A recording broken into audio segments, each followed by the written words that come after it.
I'm Jamie Hooper with the Home Advantage team and RE/MAX Select Properties.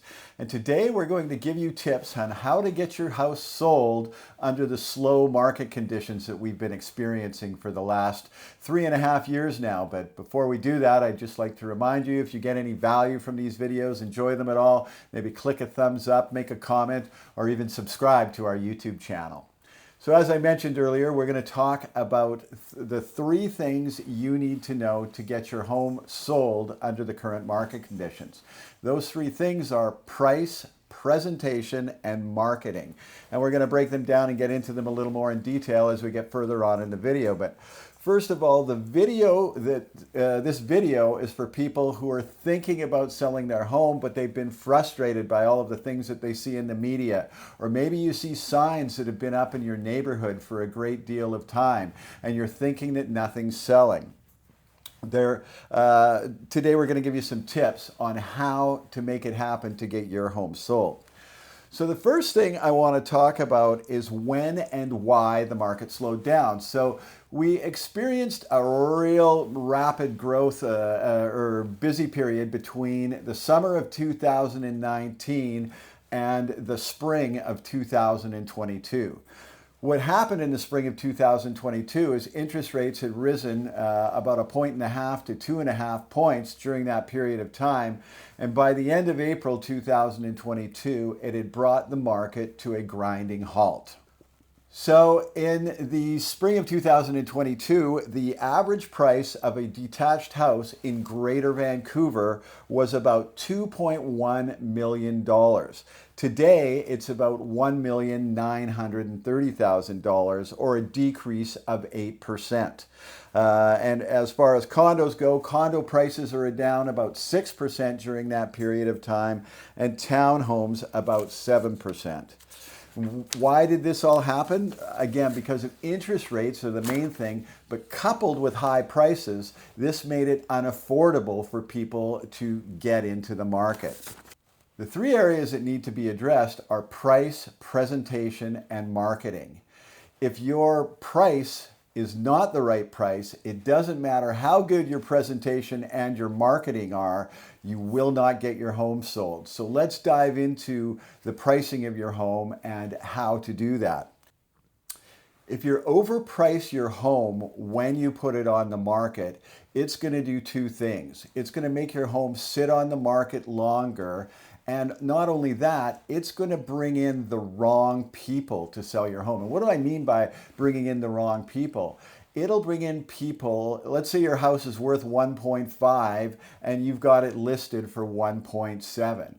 The people coming into your home, if you list it at 1.7, are going to be looking and comparing you to other houses that are in that price range. Now, if your competitors all have their home priced properly and you're priced too high, they're not going to consider your property when they make their decision on which home they want to buy.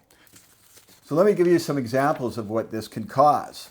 The graph below you, or behind me here, talks about detached houses, and this is on Vancouver East Side. And I just pulled up a random area to show you what the benefits of pricing your home properly are.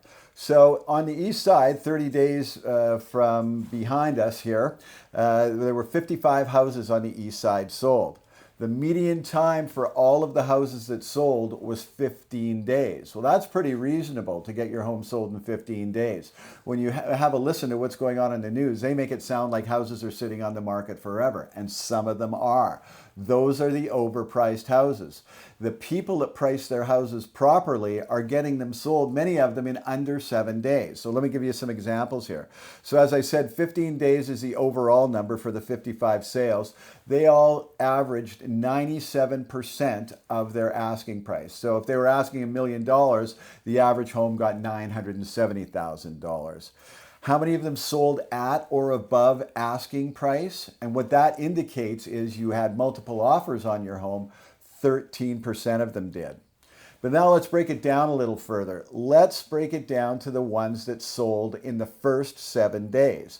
There were 13 properties out of the 55, just under 25% of them sold in the first 7 days. These are examples of people that priced their home properly. The median days on the market for these were 4 days. They sold within 4 days.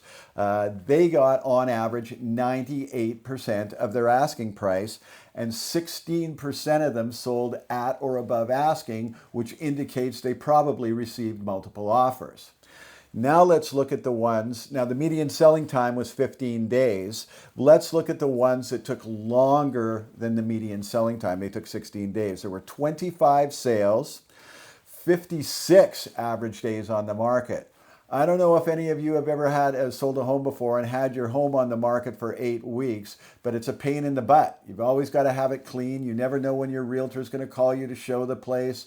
You've got to be out of the house when the prospective buyers get there, etc. It's no fun.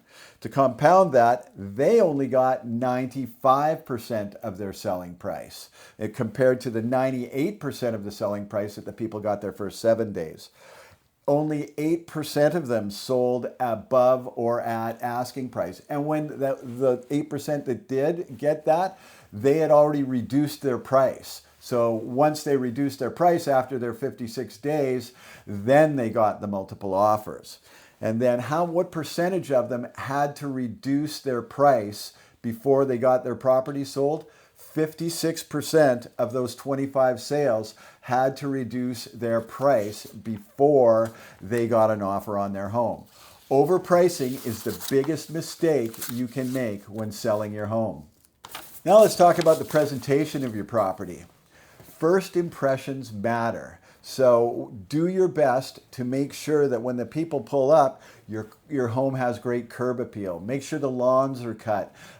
Make sure that if there's any paint that needs to be touched up, you've done so.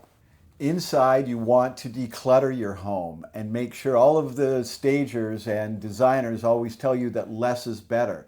So make sure that you get all of the unnecessary things out of the rooms and depersonalize it.